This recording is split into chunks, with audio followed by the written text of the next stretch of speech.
Thank you, Donna. Thanks very much, and welcome everybody. Good morning or good afternoon, wherever you're dialing in from. We're really pleased that you decided to spend some time with us today. We're excited to bring some new insights to you, and the impetus for this webinar was really the increasing amount of conversations we are having with heads of sales leaders across the world who said, you know, we're heading into a lot of our uncertainty in our organization, and you know, how should we position ourselves? What should we do?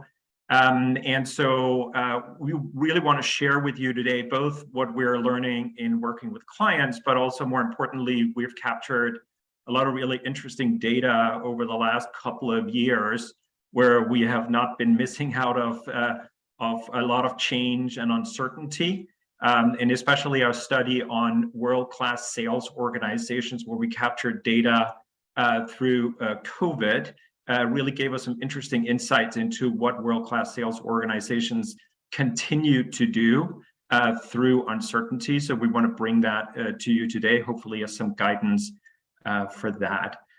So let me take a quick look through the agenda today. First of all, I'll share a little bit of the high-level data. What are we seeing in the market? What did we find from our findings? Really putting the case for action out there. I know this is a time where you probably saying it's best to just maintain status quo because we don't know what's happening, but there are a lot of fundamental dynamics both around sellers and buyers that mean that we need to take action. And there's specifically 3 areas of action that we found from our study that are meaningful. First and foremost, thinking about your customers.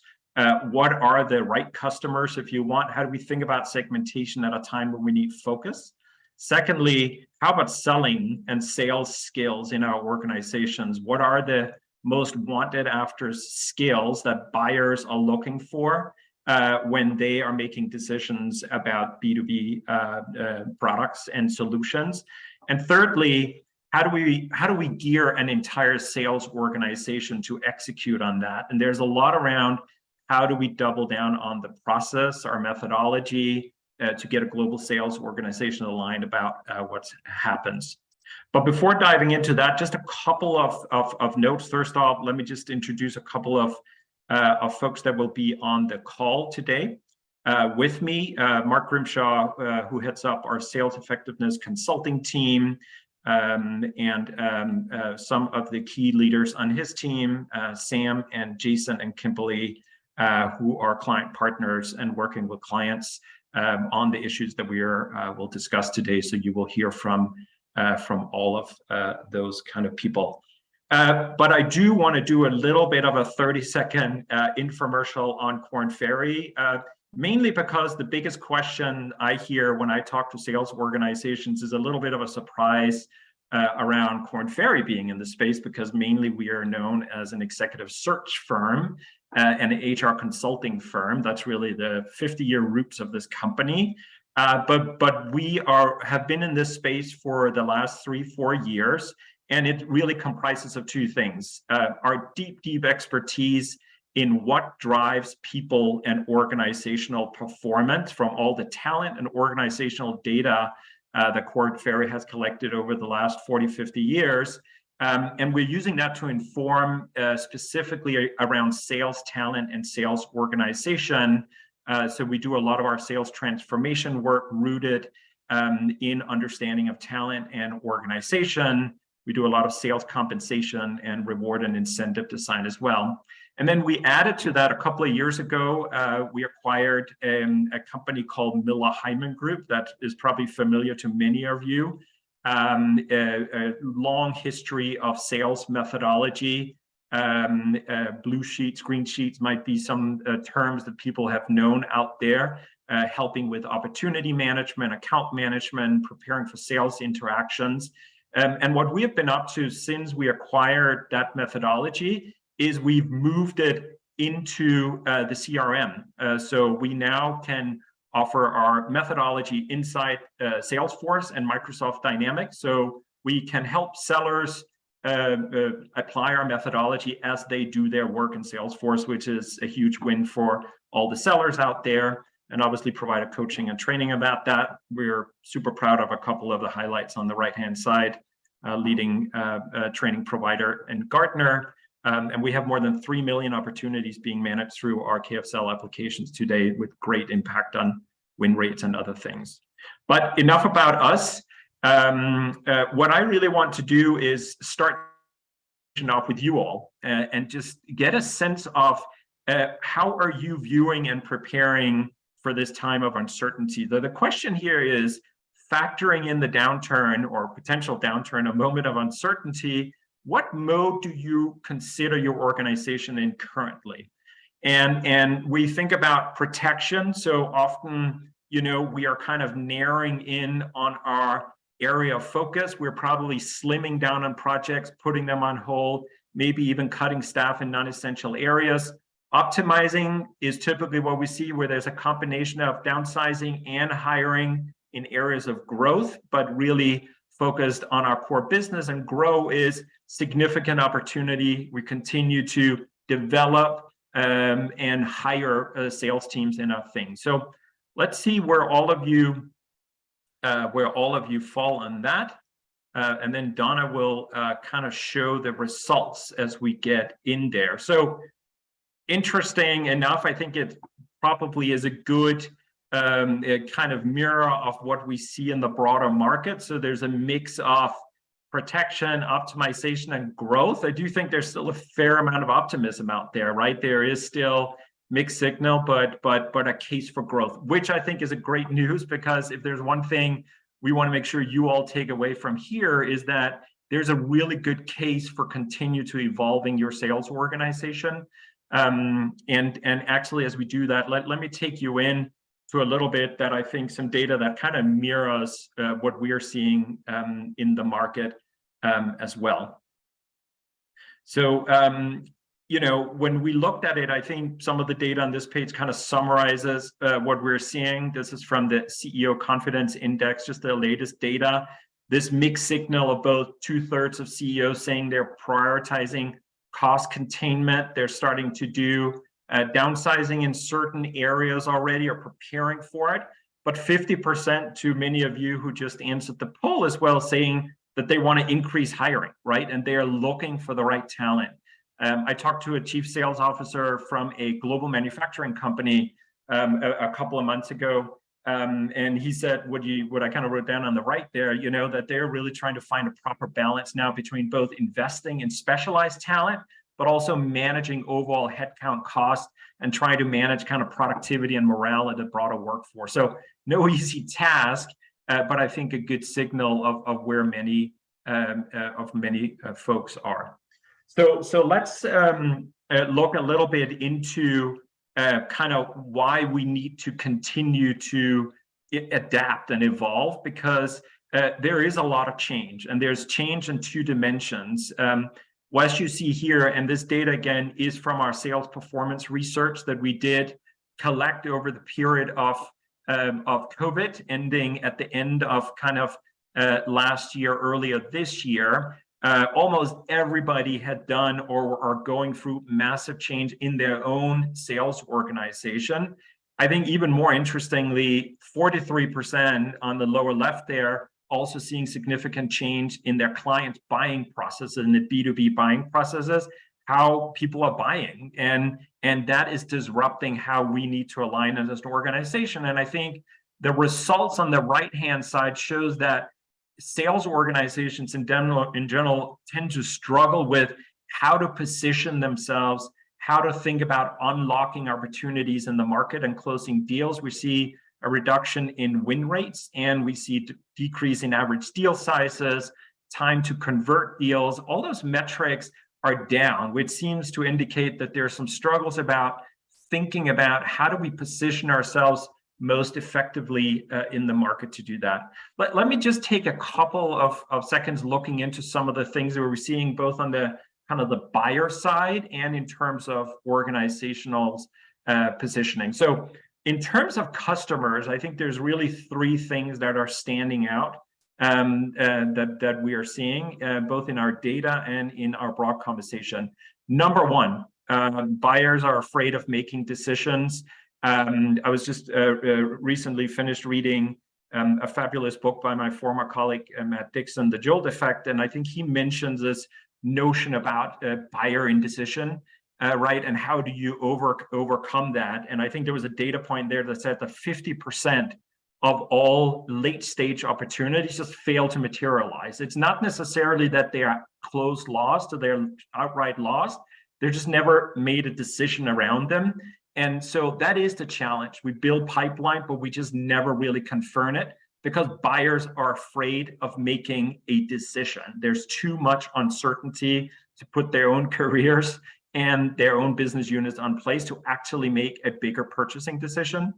Secondly, in the middle there are more stakeholders involved in buying decisions today, right? In our own data from our buyer preference study, in 2018, we saw on average about 5 to 6 buyers in B2B buying conversations involved in making a purchasing decision.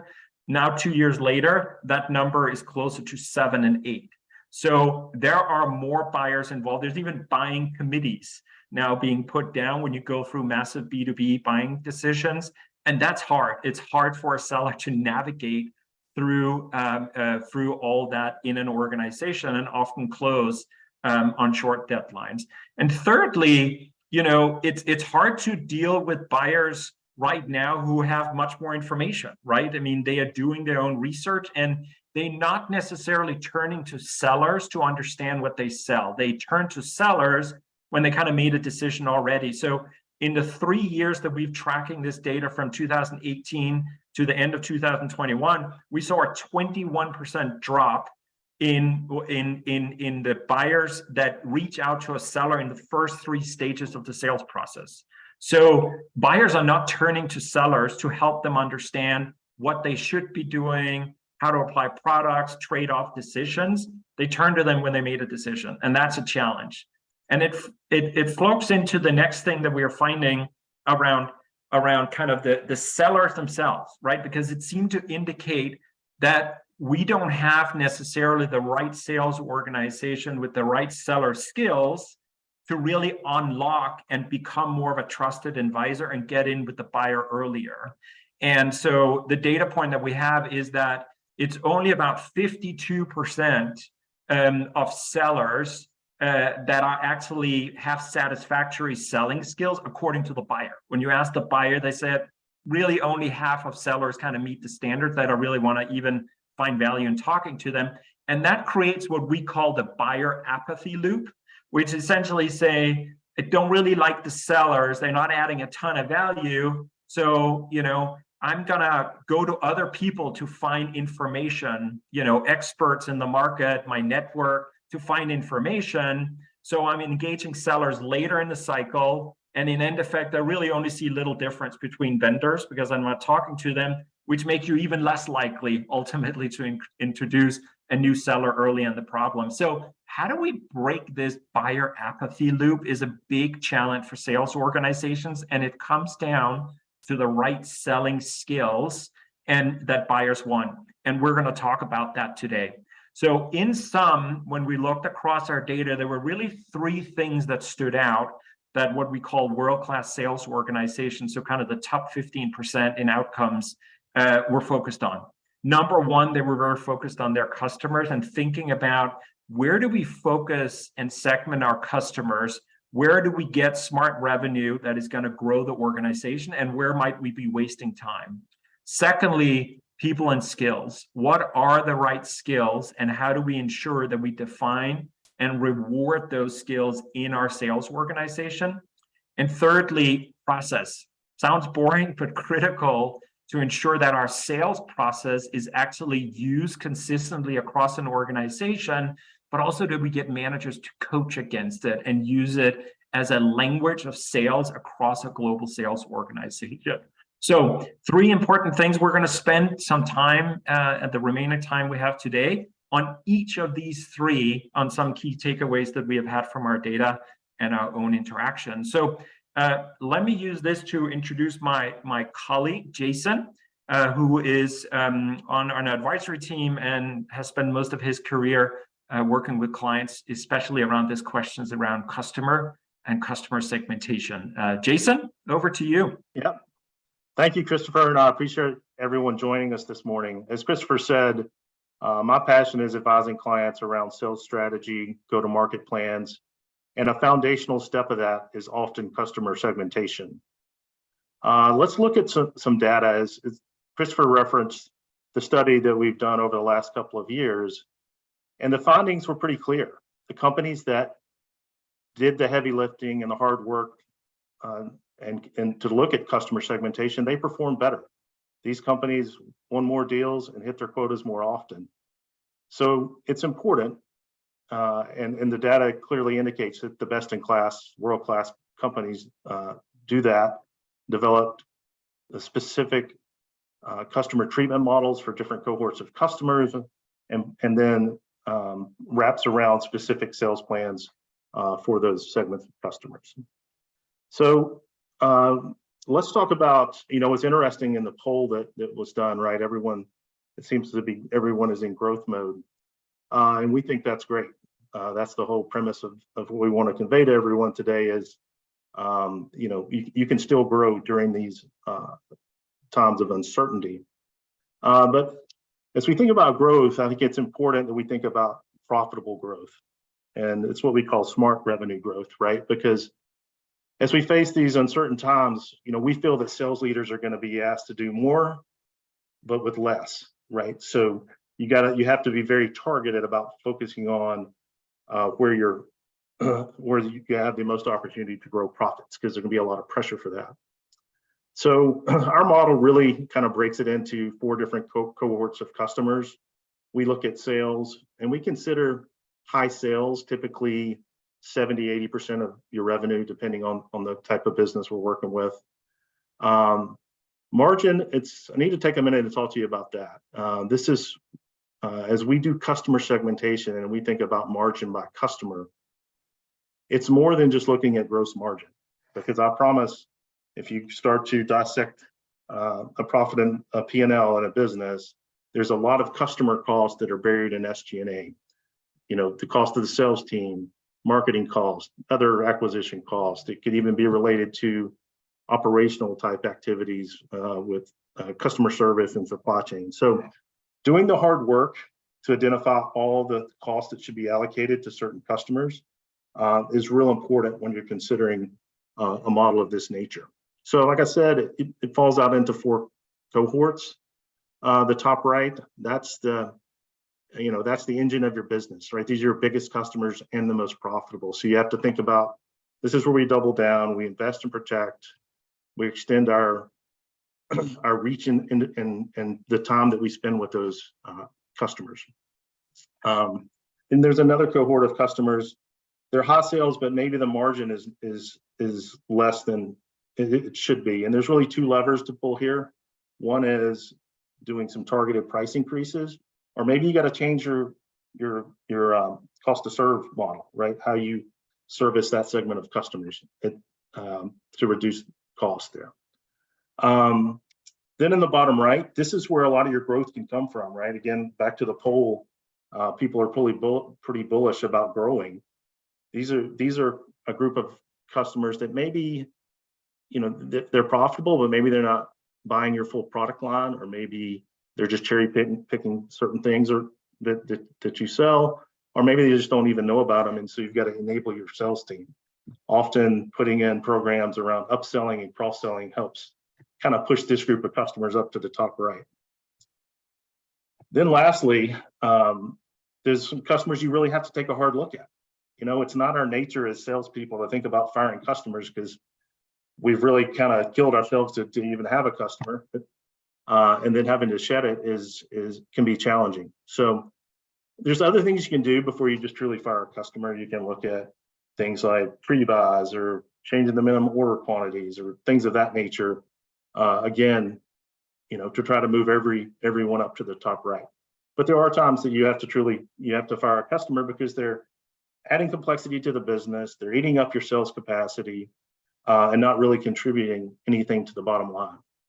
And what I think is great about this model is not only, I've kind of talked about it a little bit from a product company standpoint, but we've done this for service companies, for SaaS-based companies. I even did it for a university one time that wanted to know the profitability of certain majors and student cohorts. So it's very adaptable to any business.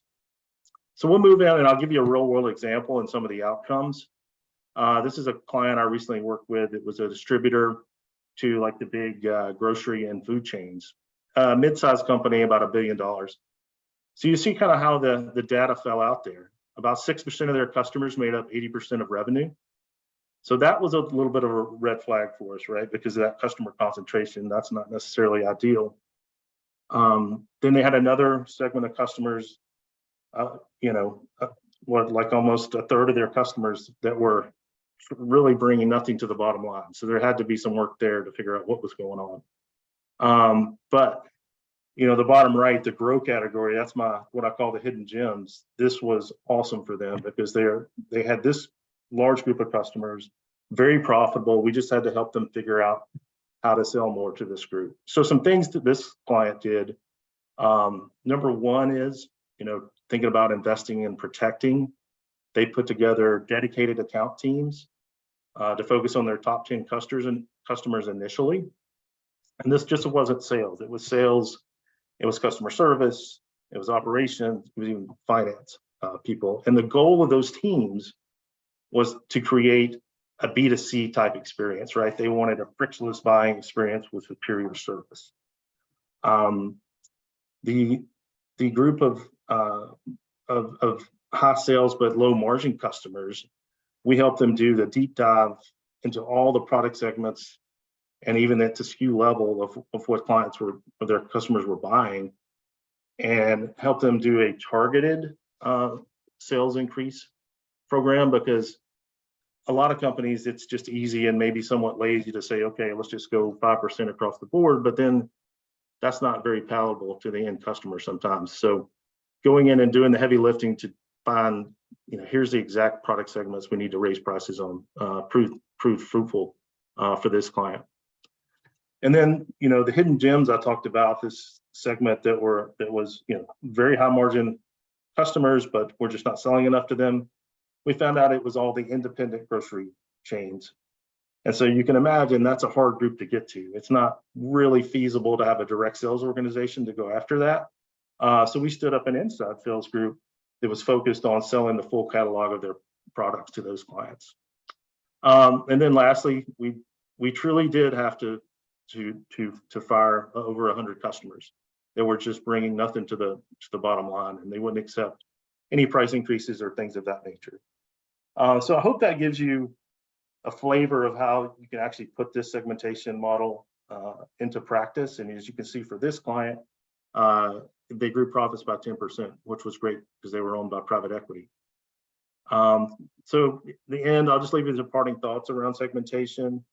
Hey, do the hard work to build your customer cohorts and segmentation, then put into place targeted sales objectives around those cohorts, and then track it, right? Make sure you're tracking your performance, and often companies will put in visualization tools to see how they're doing, and it becomes part of their everyday business practice.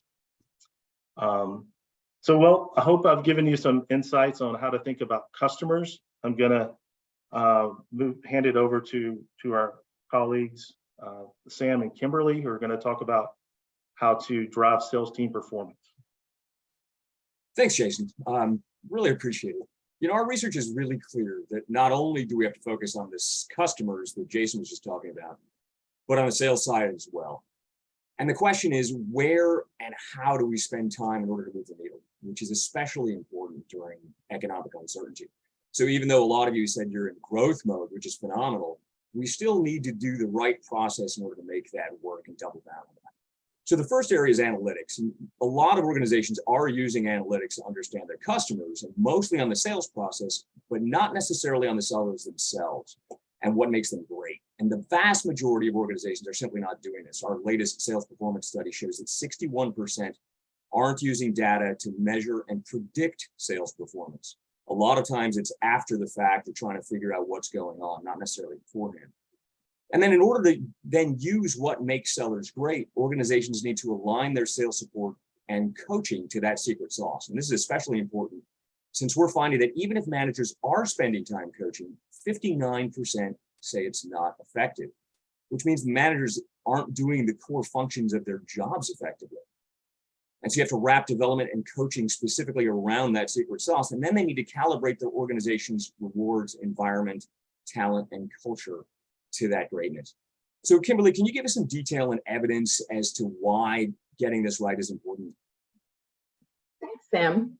So when we look at our sales performance study that we conducted over the last year, we took a look at how top performing or best in class companies are performing when it comes to assessing their top performers. And really, we found that almost 2 times more best in class respondents assess why their performers are great. So that goes to that need to understand what your sellers are doing and how you can better coach them.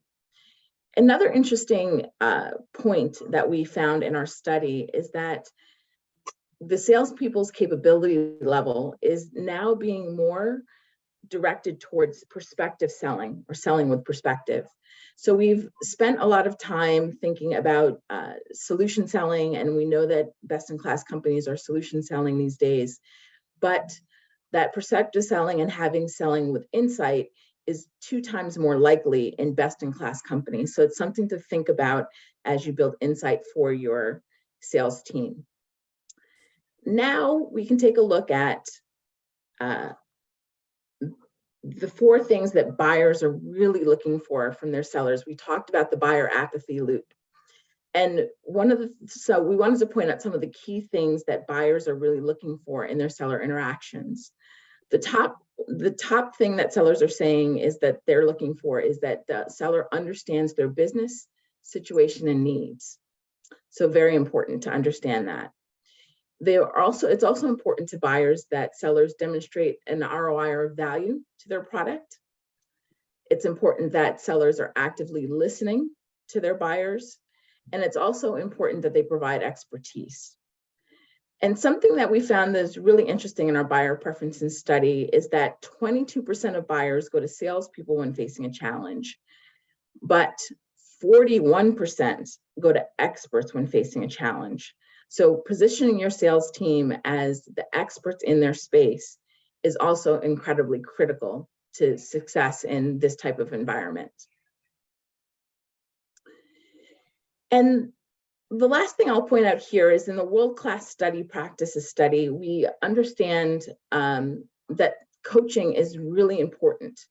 And 94% of our world-class organizations say that they're effectively coaching their salespeople to higher levels of performance. And that leads to real-world results. So when we find that there's effective coaching in place and there's consistent coaching in place, there's 6.4% higher revenue attainment, 12% higher quota attainment, and a significantly lower voluntary attrition than peer organizations. So this is all things to keep in mind and consider.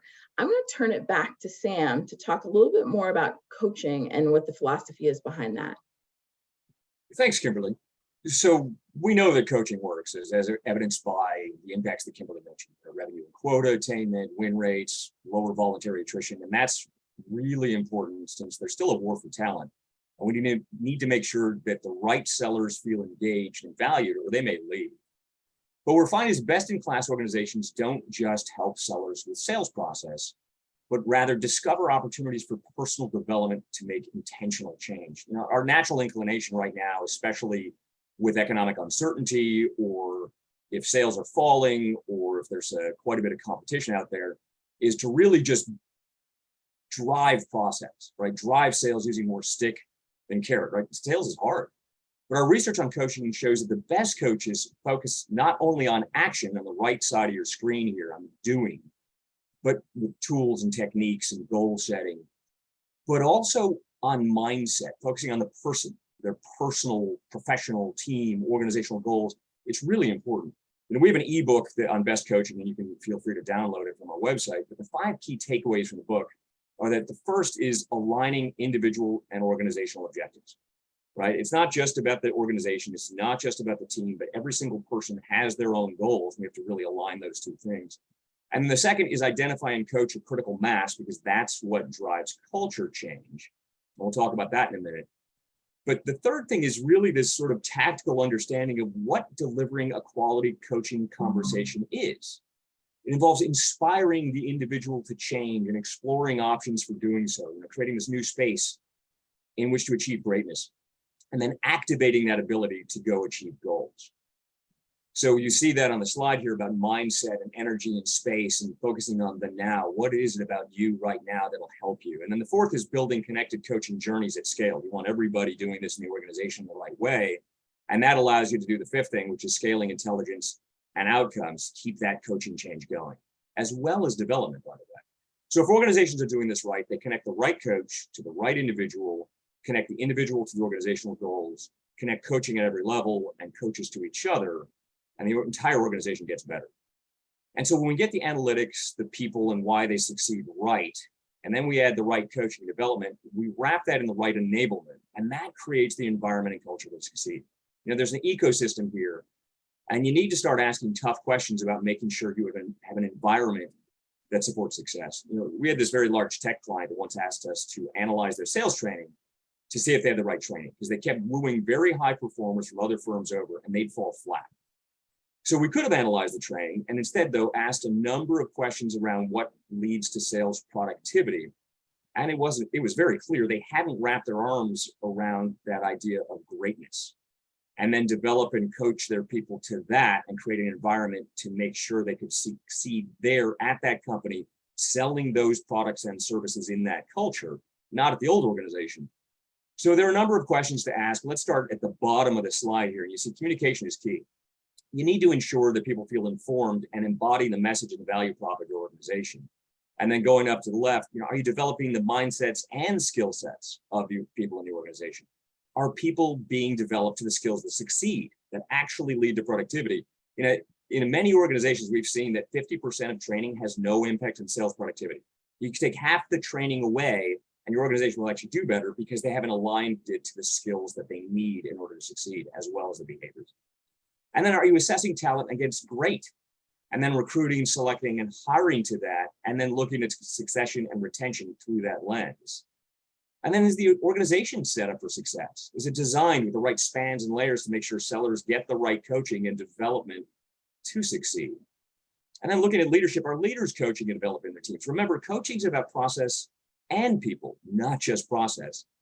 And then it's interesting because with performance management, are you managing performance or using compensation as a stand-in? When you're creating a culture and wrapping pay around that, one of the things that we do a lot of work on are rewards and benefits and sales incentive plans. And we talk to our center of expertise on sales comp, and we find that organizations may want to change the comp plan to try and use pay as a way to change behavior. But it's incredibly important that you tie compensation plans to what you want to get right, the skills and behaviors that matter, plus revenues and margins and client value. So you need to think differently about rewards and benefits. One thing that they mentioned to us, which is really, really clear, is don't pay everyone less. Right? When you're thinking about cost, and a lot of organizations see cost as a line item, what you want to do is actually pay some people a lot more. Right? Sales performance isn't a democracy, and it's okay to pay for the stellar performance that you want. And then reward teams, not just individuals. We found more often than not, sales is a team sport. It's the lone wolf survives, but the pack that thrives. And we need to incent some collaboration. And the next piece is make people feel valued, not just paid. Right? It's not just about money, but recognition that they're doing a great job. Right? There's a lot of research on intrinsic versus extrinsic motivation. And the extrinsic motivation is the pay, but the recognition is the intrinsic motivation that actually makes them want to succeed more. And if you want to cut costs with what people don't necessarily value. Our analysis has shown with certain companies, we can cut 4 to 5% in benefits on things that don't matter to sellers without any loss of morale, because they don't see that as having lost anything. They're not using those benefits anyway. And then that creates value with the right environment for success.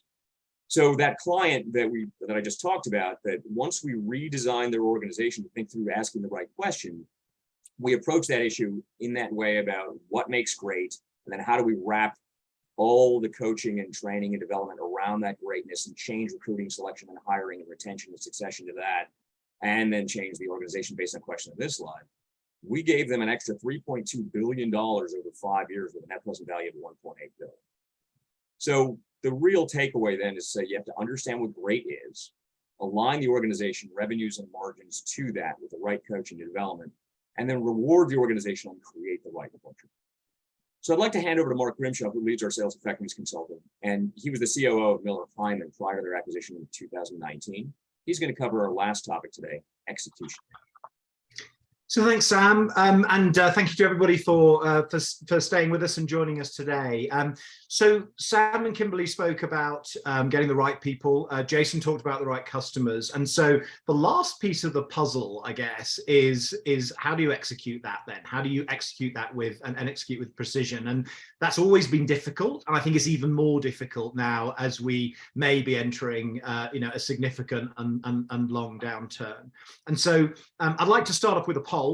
It's a simple one, and by the way, just to be crystal clear, we have no way of knowing how you answer this question, so please be as honest as you can. It looks specifically at how you would describe sales process methodology within your organization, and the choices here are, is it random? Are people making up as they go along? Are salespeople essentially working out how to survive? Random to informal, put some sort of sales methodology and some sort of sales process in place. So some people have probably been taught. They may or may not have been through an induction when they joined. The big step is informal to formal, where it's actually written down. It's written down. It's the methodology and the process is embedded into your organization. People are trained on it, and they're more importantly expected to use it. And then I guess the nirvana is dynamic. So dynamic is where you have all of the above. You have a formal methodology in place, and you are able to change it dynamically as the environment changes and the environment evolves. Particularly important, I guess, when you think about where we might be going. So the results are I'm sad to say, not because you've answered them this way, but I'm sad to say, as we often see, so an awful lot of people sit in informal, and if you add informal and random, you have almost half, or just over half of the of organizations. By the way, you're in really good company. We've been talking about and designing and selling sales methodologies for 4 decades, and so we're not surprised that that's the case. And one of the key reasons is it's really hard. It's actually hard to implement and adopt a sales methodology. But why would we want to then? So it's hard to do. It's often expensive. There's an investment need. Why would we do that? And the really simple answer is because against any of the metrics that matter, sales metrics that matter, it has an absolutely huge impact. And so you can see the numbers here in front of you. But I would challenge you, even if these numbers are crazily high, think through what just a 10% win rate would give you within either your own portfolio, if you're an individual contributor or a team, or for an organization. And so there is no question whatsoever in this. We've been gathering this data for a decade, and it continues to run. It continues to run along the same lines. That there is an extremely good reason why good sales methodology is key.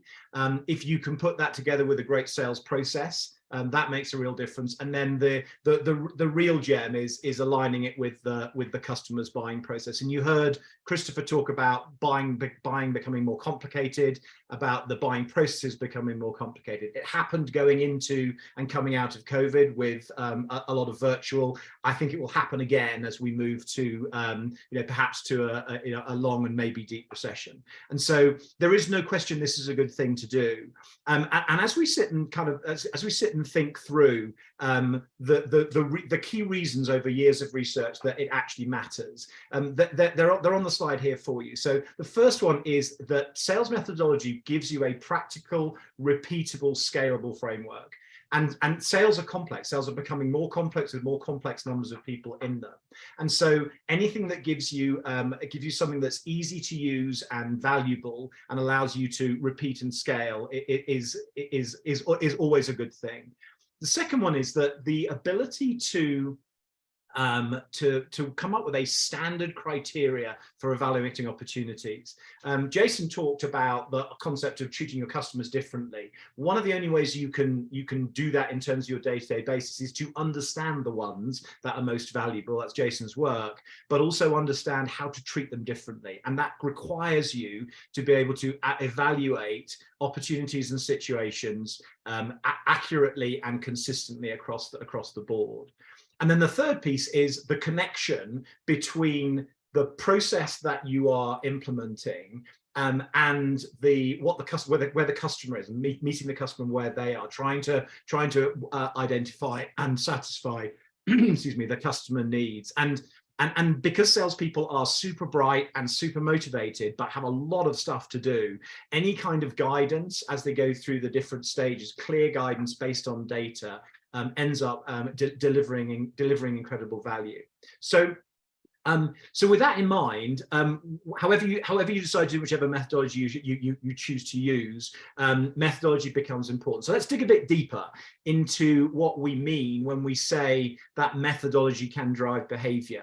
Many of you will recognize the tool on the left-hand side here. It's very cunningly named the blue sheet. It's the foundation of Korn Ferry sales methodology and Miller Heiman's before. But I use it today not as a sales pitch, but just to illustrate a framework which most of many methodologies will follow, that draw out the absolutely key pieces of a sales methodology. So whichever one you use, whatever it's called and whatever color it is, just make absolutely certain that it includes at least these three things. And the first one is actually section E on the sheet. But the first one is all around buying influences and buying processes. And so understanding really clearly, Christopher mentioned what was three people in a buying process, went to 5, is now at 8. Truly understanding the roles of those people, how they fit together, how it works, and how they work together is critically important. I still review a load of opportunities with clients or otherwise, where even when the thing's in forecast, when we ask who are the key buying influences, who's the person that's going to make the decision about the money, where is she now? Where is she on holiday or is she not? Are you clear on the buying process? And even when it's in forecast, we don't always know the answer to these things. And so understanding the buying influences and their influence on the sale, critically important. The second piece, which is actually F on this page, is really being able to translate the product or service that you have into the language and the value to the end customer. And it kind of sounds obvious, and we've been saying this for decades, frankly, but it's really hard to do, and it's really hard to do consistently well. But it is absolutely critical to be able to present your solution or your product in the terminology and in a way that they understand the value that it will deliver. I was with an energy company recently presenting to their sales conference, and they thought they were selling energy, gigawatts and megawatts. What they were actually selling was the savior of the planet as they moved to net carbon zero by in their world 2035. Massive task. But I sat in front of a group of people who just didn't realize that they were not selling energy, they were changing the world. And so putting the things that we do into the client's language, or the customer's language, is critical.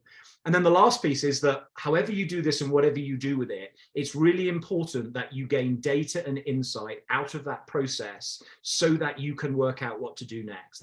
There's enormous value in having a process. There is a significant additional value in being able to pull the data out of that and saying, in these circumstances, in my world with my customers, this is what works and what doesn't. So being able to do that is also critically important.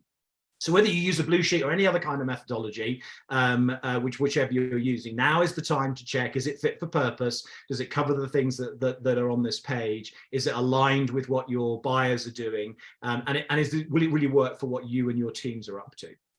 Hey, Mark, sorry to interrupt because there's a couple of questions coming in here now. So just that seems on the same point. So one is a straightforward question is, how does methodology help us overcome objections to clients? Like, how does it actually help us close a deal? And there's another set of questions more around, what is the right methodology? Like, well, how do I know whether I have the right methodology? So just your perspective on it. Let me answer the second one first. I'm not, and hey, as Sam said, I was a CEO of Miller Heiman, so I clearly believe methodology is a good thing. But actually, my observation to you as a group is, whichever methodology you choose, so I'm sure there is a right and a wrong one, just make sure it has the right attributes. Make sure it covers the things that are critically important to driving a successful opportunity. Frankly, to close being we close it because we're not going to win it quickly, or close being we close it so that we are going to win it. And honestly, there are a number of different methodologies around. The one that I showed you in the blue sheet has been around for a long time, and we know works really well. But actually, the issue is around keeping or understanding the critical pieces of methodology that work. And so I'm not sure there is a right or a wrong one. What I would say though is go and look at the one you've got and make sure that it delivers what's on the pages, and if it doesn't, change it, because it will make a material difference. In terms of the handling objections piece, so we have to remember that the two pieces of sales enablement, sales training are around methodology and skills. And it's the combination of those two things that actually help us to succeed. So methodology will identify objections early, if it's objections we're particularly talking about. It'll identify objections early. It'll allow us to understand what they are and where they sit. It'll understand the type of objection that it is. The actual solving of the objection, therefore, is a combination of the use of methodology and a set of skills.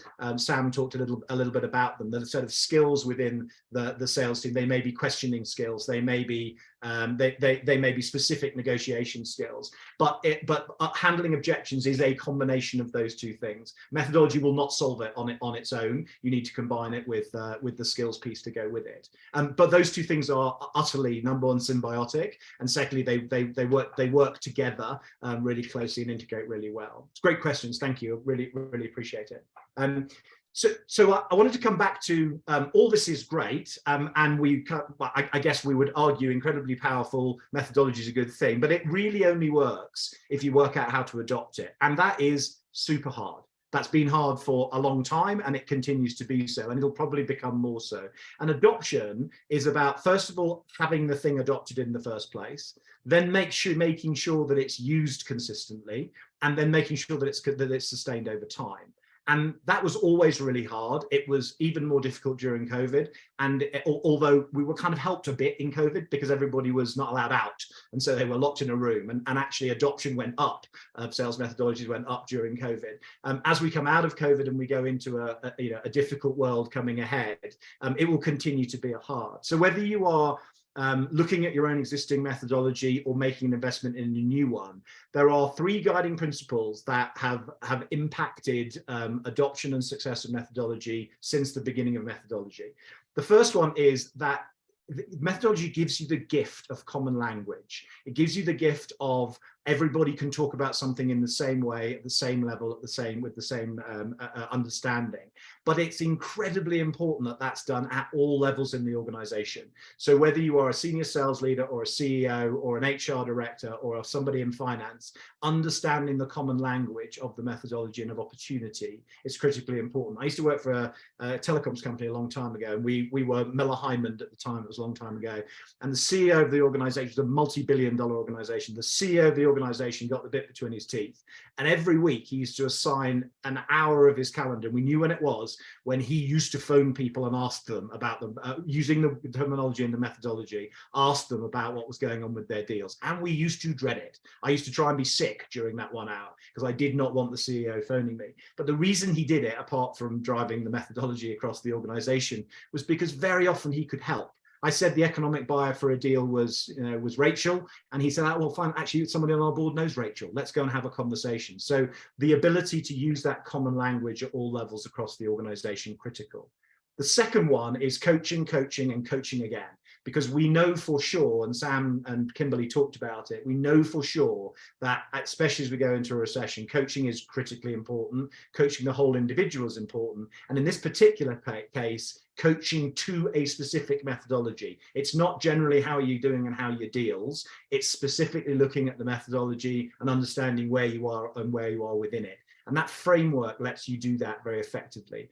And the third one, which is kind of newish, last 3 to 5 years, but newish, is if you can work out how to embed your methodology into tools, usually it's CRM, because that's the mechanism that most people are using, but into tools, especially tools that are being used every day, it changes the game.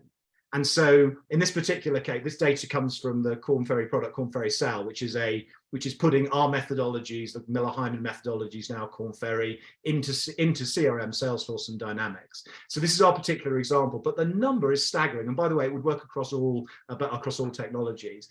87% of the people who have methodology and technology together in something that they use access the methodology regularly. In this case, every week. And often more so. And so that third piece, the ability to blend the methodology and the technology together and coach around it, becomes your secret power, your secret weapon, and that will become even more so as we go through into a recession, if the recession comes, and if the recession lasts, and if the recession is as deep as, frankly, it could easily be. So in the essence of time, do we have any other questions that we need to cover off, Christopher, or should we just wrap up? I think we can wrap up. I think of the questions you answered. Super. Okay, very good. So so Christopher kicked us off with a reminder of just how hard and complex the world of selling has become, is becoming, and will continue to become. And that was before we got into the possibility of a deep and cold winter. We heard Jason talk about the importance of identifying the right customers, and then Kimberly and Sam reflected on getting the right people, and then we covered methodology as well. And our intuition will now be telling us, and this is kind of the crux of where we are, will now be telling us that as the cold, dark winter approaches, we should lock the doors. We should batten down the hatches, make sure the windows are sealed, make sure we've got enough provisions in the house to survive, make sure the boiler works. That's what we want to be doing, and that's what our customers will want to be doing as well. But actually, battening down the hatches, locking the doors might not be the right answer, because experience tells us and shows us, and it was fascinating to watch your poll at the beginning. More than 50% of you, from memory, 50-odd% of you were in grow mode. That is absolutely fantastic. Couldn't have wanted a better outcome than that. And that's not from a Korn Ferry perspective. That's just from a world results as we go into a recession. You're thinking about growing, which is great. And so actually we know that doing nothing is actually fairly unlikely to work. Battening down the hatches and locking the doors actually doesn't tend to take you through it, and it certainly doesn't prepare you when we come out of recession, which we inevitably will, for what's going to happen next. And so our plea to you today is, whatever you do, do something. And we would say to you, and we would put to you today, that could be around your customers, that could be around understanding those customers, and firing customers is really hard, but it might be the right thing to do. It could be around your people and your skills, around how to put the right people in the right places, understand them, wrap your arms around them, make sure you know the really good ones and why, make sure that you look after those and differentiate with them. You want them to stay with you and look after those customers you've just identified.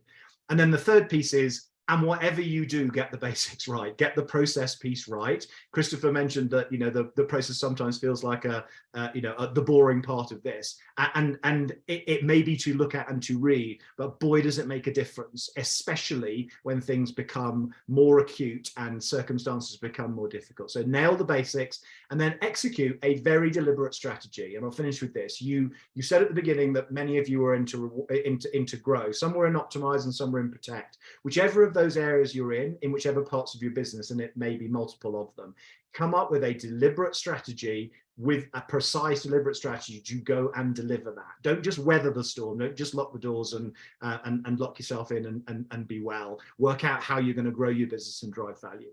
And that's all about action. Just so that you know, there are two QR codes here. We'll send them out in the follow-up as well. The left-hand one is if you'd like to contact us to talk about some of the things that have been here on the webinar, any of the areas we've covered, anything else you're thinking of, then that's a more general contact. The right-hand side is if you fancy just doing the survey, 10-15 minutes.